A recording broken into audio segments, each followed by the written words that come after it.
What's up, ladies and gents? Welcome back to another Should I Buy. Today we are talking about Root, a woodland game of might and right. This is a Cole Worley game. Let's go take a look. In Root, you are trying to get 30 points to win the game. And the main way that everybody's going to do this is by putting their pieces on the board and controlling sections of this map and building their own special buildings on the map. In this game, you have 4 different factions that are doing 4 totally different things. So you have the Woodland Alliance that starts the game with almost no board presence at all whatsoever. They don't even start the game on the board, but they do have some really special, interesting, cool, very powerful abilities. So there's kind of a balance there. Then you have the Marquis de Cat.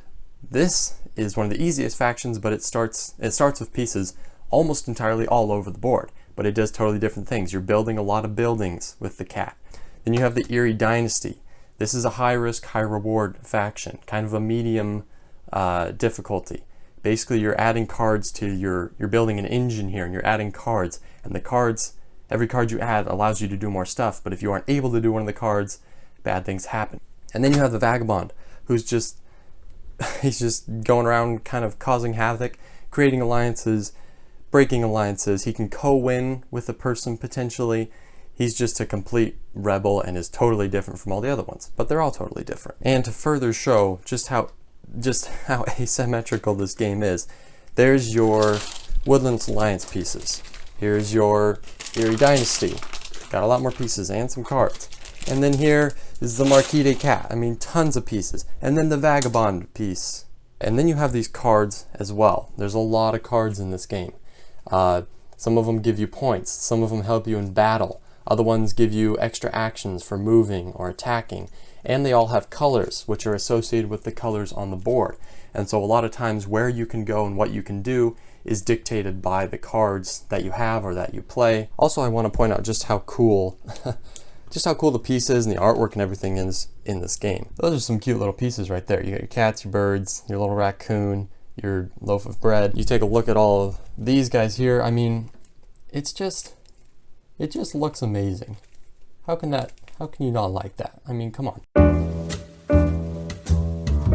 Okay, how fun is Root? It's a lot of fun. It really is. And I really like this game. The trouble I have with it is finding other people to play it with. Because it really takes a few games, it takes a couple of games playing with the same faction to really figure out how to play well with this faction. Sometimes even more, depending on the faction. It's such a brilliantly designed game, and I just wish I could play it more. I do have a lot of fun with it. It is kind of stressful, but it is a lot of fun. 12 out of 15. Replayability. Replayability is going to be really high on this game because, first of all, you have the 4 different factions, but they are so different. This is the truest asymmetrical game I've ever played, and it's probably one of the truest ones out there because the factions are so different. The only thing similar about them is that they're all on the board and trying to take spots on the board. Probably. That is where similarities end. They're just so totally different, and that really helps with replayability because each one is so much fun and so different. So I mean, it takes a while to get. It takes a lot of games to get a good strategy just with one of those factions, and you still got 3 more to play with, you know? So, and on top of that, you can, if you flip to the other side of the board, you get this gorgeous winter themed board. Yeah, 9 out of 10, really solid. Design is just through the roof, just through the roof. Just the genius of the factions, how unique they are, and just how solid each faction is. No faction, I think, is necessarily stronger than any of the others, and that's hard to do. When you're taking a game and making 4 completely different factions, trying to balance those, because you can't just compare them directly and say, well, he does this and gets that, and he does that and gets that. Yeah, those are equal. No, because he does this and this and this and this and this and this, and that guy does that and that and that and that, and those don't compare.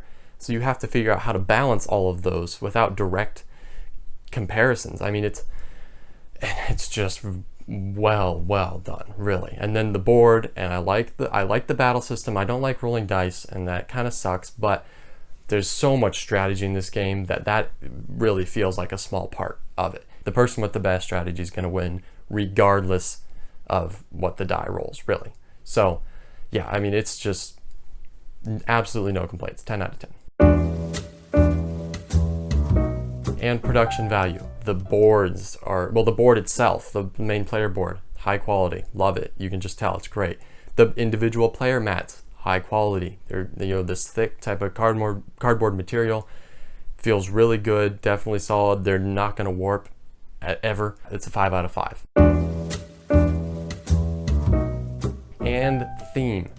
Theme is almost perfect for me on this. I'm giving it a 4 out of 5 because you really feel kind of aligned with your own faction, and you're like, okay, we are the Woodlands Alliance, we got to take back this forest, or, you know, we are the Erie Dynasty, we're the birds, and we're just gonna pummel, you know. And it is really thematic. I just think that it's easy to kind of forget about it, but I think the more you play the game, the less that becomes an issue. So it's not perfect, but I mean, the artwork is incredible. Yeah, I mean, it's just, yeah, 4 out of 5. And the price. Amazon, if you're gonna get this off Amazon, $60. This is not a $60 game. It's a $60 because it's so popular. This game, since it came out, has been very popular. I think it came out in 2018, and it has only gained popularity since then. I mean, it's insanely popular. And because of that, I don't think the price is gonna drop anytime soon either. So, but I mean, for what you're getting, I mean, it's a high quality game for sure.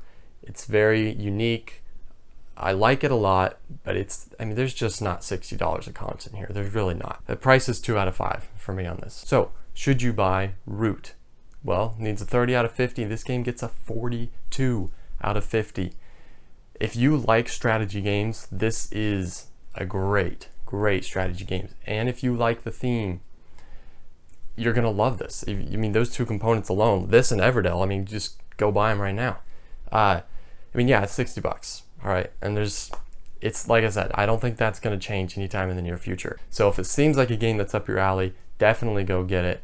If you're not into heavier games, probably steer clear of it. And even if you really do like heavy games like this, you still need to make sure you can find people that are gonna like this game, because it is so much different than any other game out there. It really is. So if you can find people that you think are going to like this, definitely get it. It's a lot of fun.